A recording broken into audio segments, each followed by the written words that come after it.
मुझे आज भी वो दिन याद है जब मैं अपनी शादी के 3 साल बाद हिंदुस्तान वापस आया था। घर का हर शख्स एयरपोर्ट पर मौजूद था, जिसमें मेरी 2 साल की बेटी आलिया भी थी। मेरी आंखें दीपा को ढूंढ रही थी, लेकिन उसको वहां ना पाकर मैं थोड़ा सा बेचैन हो गया।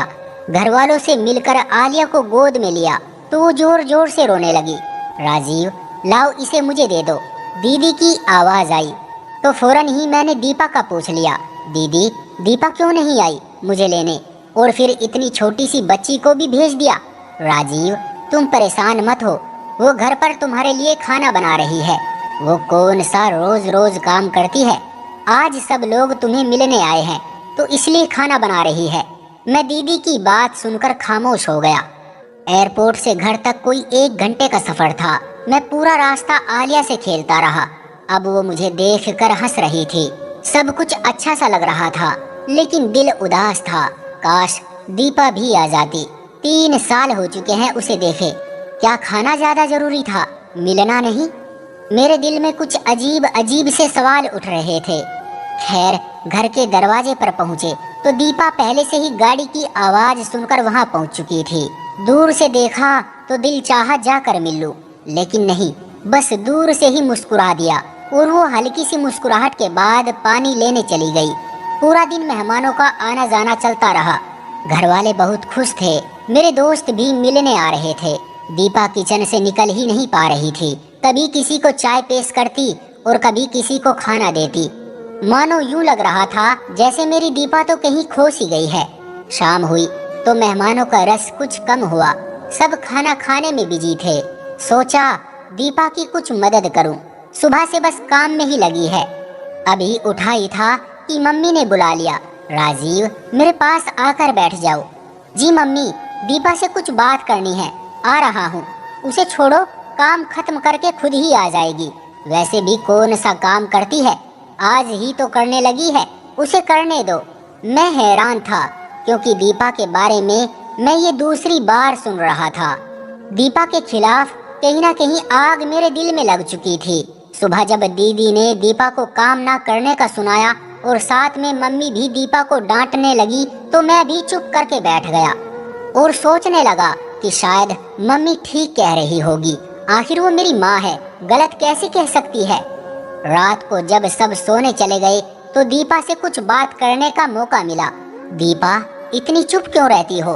तुम तो बहुत बोला करती थी, याद है ना? पूरा दिन हम ऑफिस में बस तुम्हें चुप कराया करते थे। कभी वो उससे लड़ाई तो कभी मैडम सुनीता से। दरअसल दीपा और मैं एक ही ऑफिस में नौकरी करते थे।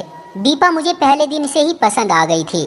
जब वो पहले दिन नौकरी पर आई थी, मासूम सी थी, पर बोलने में पूरी तोता थी। हमने 3 साल तक एक साथ जॉब की।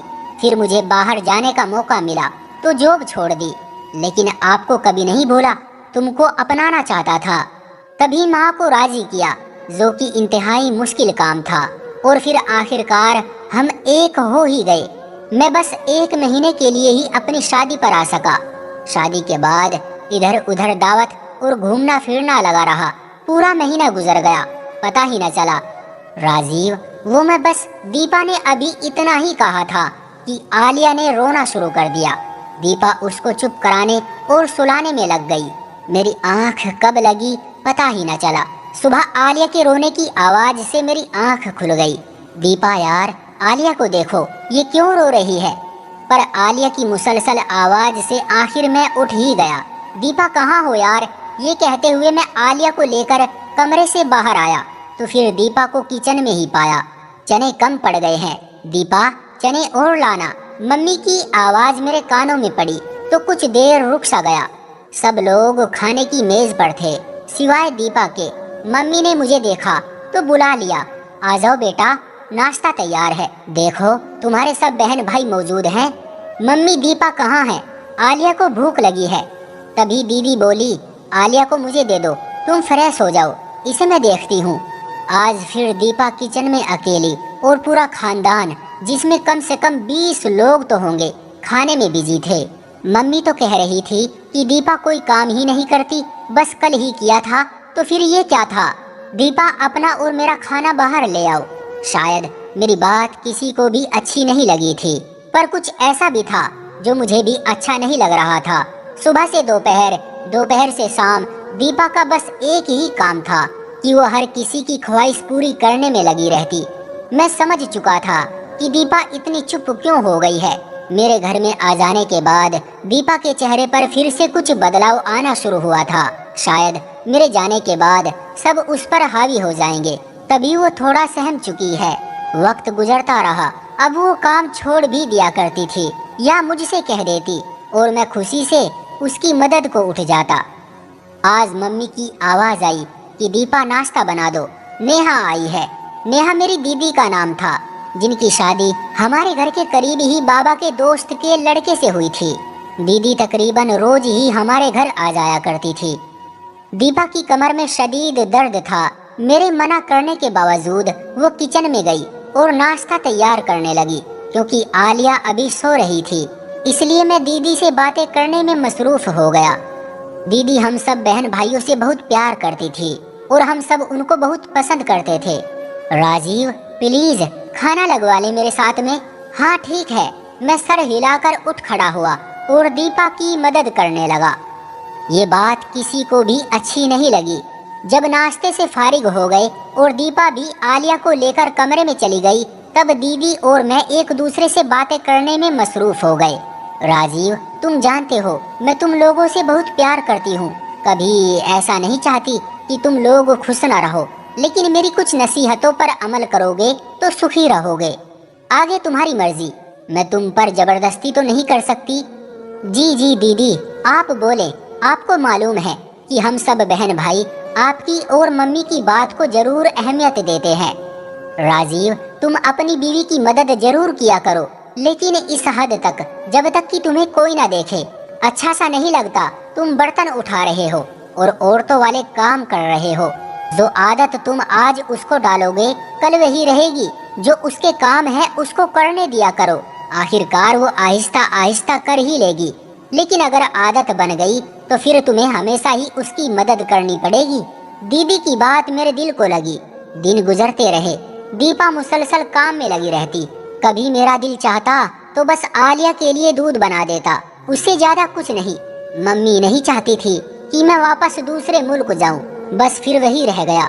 क्योंकि मैं एक मेकअप की कंपनी में जॉब करता था, मैंने इसी काम को घर पर ही शुरू कर दिया, जिससे मैं घर बैठे ही कंप्यूटर से ऑनलाइन मेकअप सेल करके बहुत अच्छा कमा लेता।